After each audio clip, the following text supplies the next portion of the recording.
In other SEC news, there was a lot of teams that were had their buttons pushed. Alabama against USF for 3 quarters. That was a much closer game than it might have been perceived.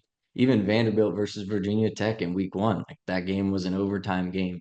LSU, USC playing in Vegas. That was a close game. There's SEC teams getting their buttons pushed by West Coast teams, specifically Cal and USC, that are coming across the United States to play these teams. But I just think in this day and age of college football, the duality of teams having star players that can play against the top caliber of football program has raised. There is a competition, not equality, but it's getting closer. There is a skill gap that is shortened in college football, and that's been proven by Northern Illinois. That's been proven by California, by USC, teams like that have just come in and surprised people. That I think is something that we'll see more of, not only just in this season, but in seasons to come. Wouldn't you say? No, I definitely would. I mean, NIU had no business beating Notre Dame. Like Notre Dame beats Texas A&M at A&M, which is on the college football video game, the hardest place to play at. So Notre Dame goes in the hardest place to play at and just curb stomps A&M. And the next week is lose to, I mean, golly, NIU. I'm not saying they're bad, but man, I haven't even heard of them. So it's just college football is just insane. It makes my head hurt. So this is crazy. I guess that's the good point about having a college football game now. I saw a lot of tweets from Notre Dame fans, from Auburn fans, from teams that were surprisingly losing their games last week. The getting my revenge or getting my lick back tweets were about 235 to nothing in the video game. Yeah, It was actually pretty fun. good. Yeah, we need more of that in real life. Yeah, and there's been plenty of teams that I know people have been using on the video game that have also been producing in real life. And a lot of those teams are coming from the SEC, especially in the AP top 25. You look at Georgia, you look at now Texas, you look at Ohio State, those teams that have been producing. What do you see from those teams? Do they look And beatable? Do they look unbeatable? What are your thoughts on Tennessee these guys? looks unbeatable. Tennessee, I'm locking it in. They're gonna be a top four seed. I mean, you talk about video game numbers by that freaking quarterback, Nico, A, B, C, D, E, F, G, H, I, J, K, L, M, N, O, P, whatever his last name is, the whole alphabet back there. But good Lord, that dude's a beast.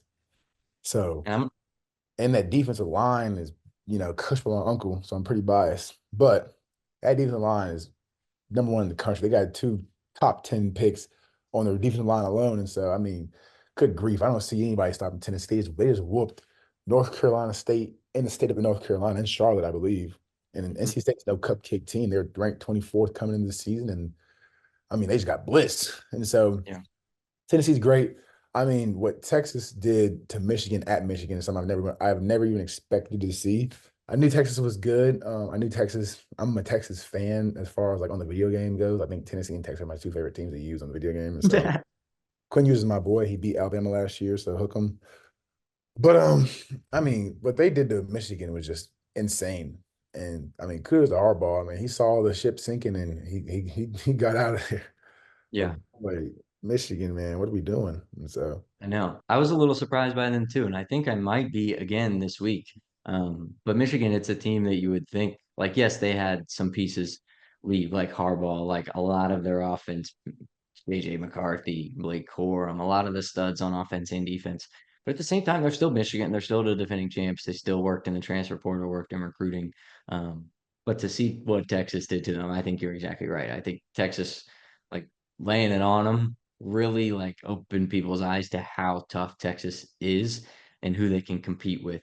Another team that I like, similar to you with um, Tennessee, is Ole Miss. As much as I'm not a Lane Kiffin fan, seeing them win 76 to nothing and 52 to 3.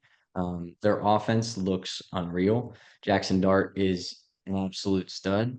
Although I feel like he's been in college as long as Jay Fair was at Syracuse. He's been there and he's balling. And their rushing game too, Henry Parrish Jr. has 200 yards in 2 games. That's tough. It's an offense that I think SEC teams may have a tough time stopping. I don't know how their defense is yet because they've played games that you could think are easier wins in today's college football. But Ole Miss might be a team to watch out to, right in that parallel with, I think, a Tennessee. Yeah, yeah, I'm putting like tier 1.5. I just think with Yeah. Lane Kiffin, I think Lane Kiffin is a great coach, but I think Twitter fingers catch up to people, and so Mhm. I just don't think I don't think that the college football hierarchy would let someone that tweets that much win a national championship. I don't think he's going to stop anytime soon. If we've discovered anything about Lane Kiffin, it's that he won't stop until he has to, Yeah. or until he's forced.